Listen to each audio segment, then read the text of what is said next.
We're about to get into Malik Yoba and that didn't come out right.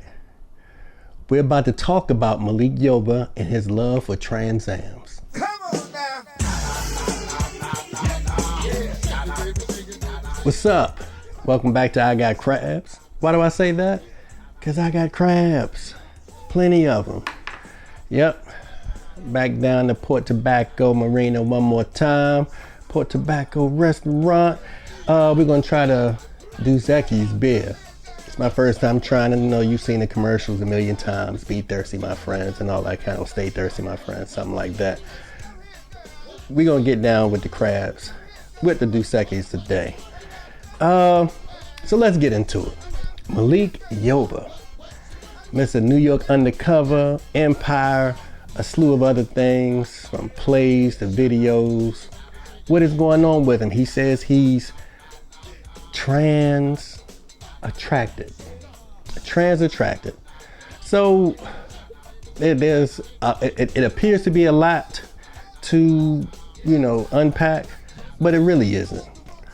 All right, so Malik Yoba says for years he's been going to balls that, like the show Pose.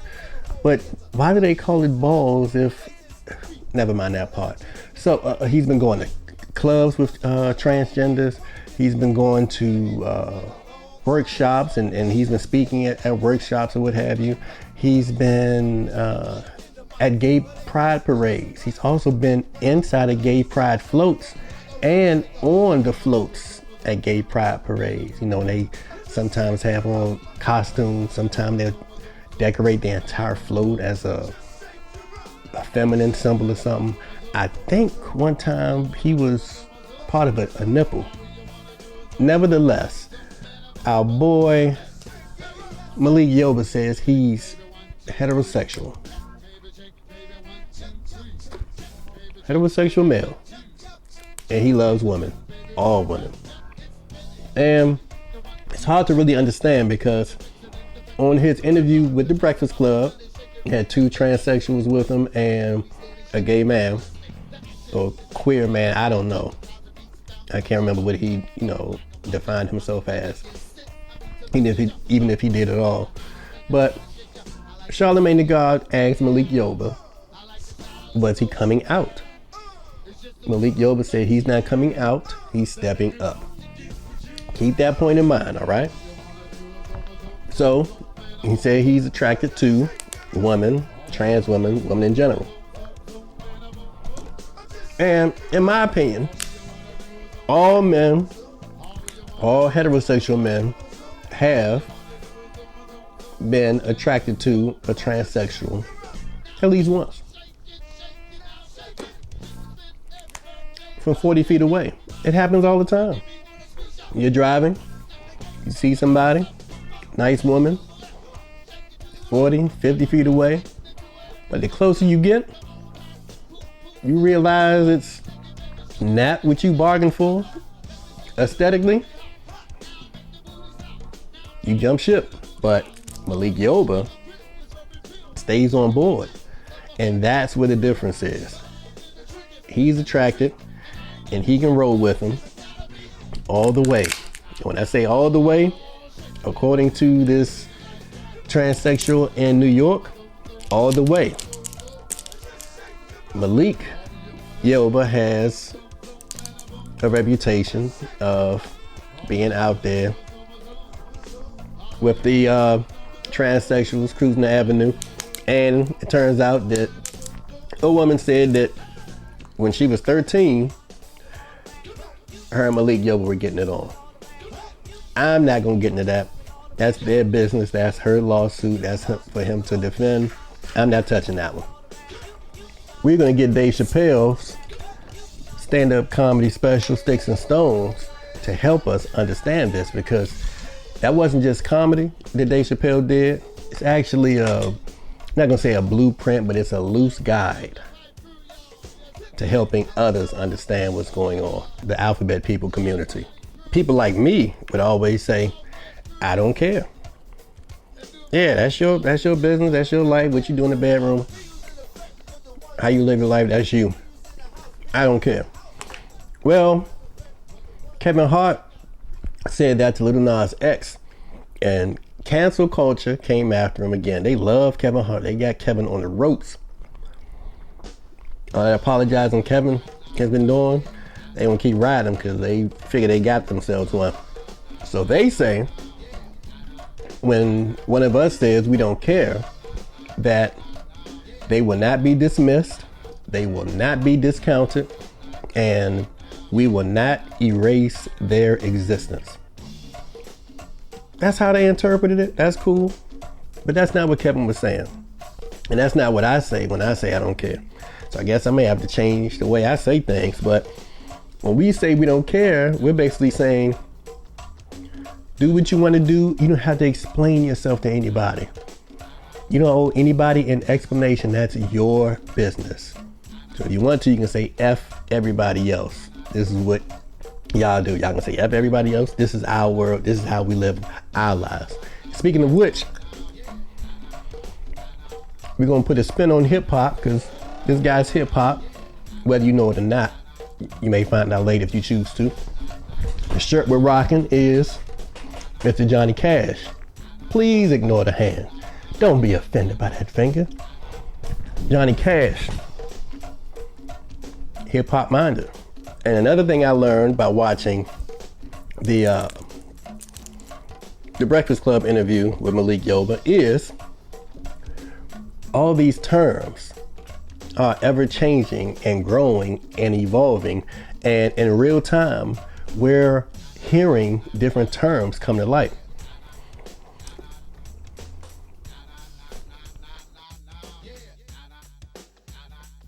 That's good. That's good. I like that. So back in the 90s, it was LGBT community. LGBT community. That's all we used to hear. Then we started hearing LGBT. They added a T. Then they added a Q, LGBTQ. That was pretty recent. So watching the Breakfast Club interview, they said that LGBTQIA+.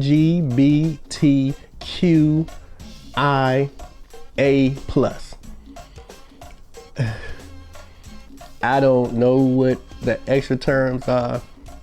I don't choose to know.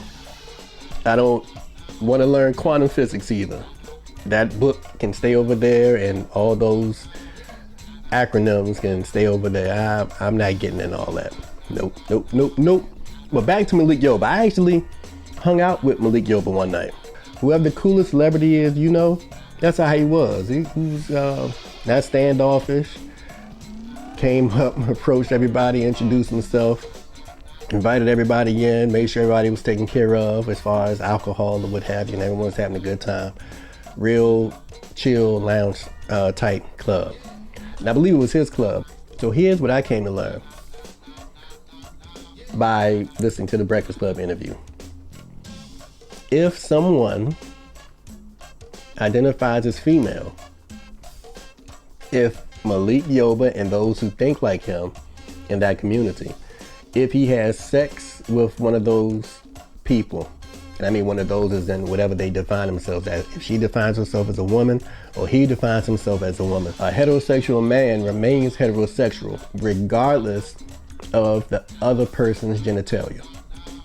Whether the person has a ding-ding, penis, vagina, kitty cat, that doesn't matter. All that matters is what that person identifies as. And that allows a heterosexual male to remain heterosexual if he's with a person that identifies as a woman. Agree with it or not, that's where they're coming from. And they mean it too, they stand by that. And we all have a choice of whether or not to deal with such people. Some people don't play that. Some people like, it ain't no big deal. So I'm gonna tell you about my experience with a transsexual. And earlier when I said Trans Am, I meant trans Americans. That's what I meant. Transsexual Americans, Trans Ams. Y'all better stop. They gonna be around here trying to cancel me. I'm just getting started. So when Dave Chappelle said, or did the skit about an Asian trapped in a black person's body and said, this is how I feel inside, and that's what matters, that's where they coming from. So Dave was on point. He knew what he was talking about. So I wanted to shoot a short film. So my first short film, I went online, did some research, saw some work by different cinematographers or DPs, whatever you want to call them, and connected with one via email. We talked on the phone, set up everything. I sent a deposit in. The person showed up to my set while I wasn't there. I left to get some extension cords, heavy duty extension cords for all the cameras and lightings. When I returned, there was a white man, 6'2", real lean, muscular, with probably F cup breasts.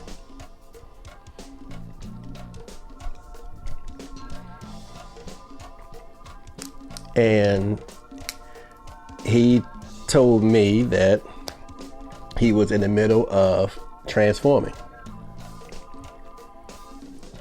I went ahead and continued the shoot, and we got the short film done. It wasn't a problem to me. It caught me off guard, definitely, but we went ahead and shot the movie.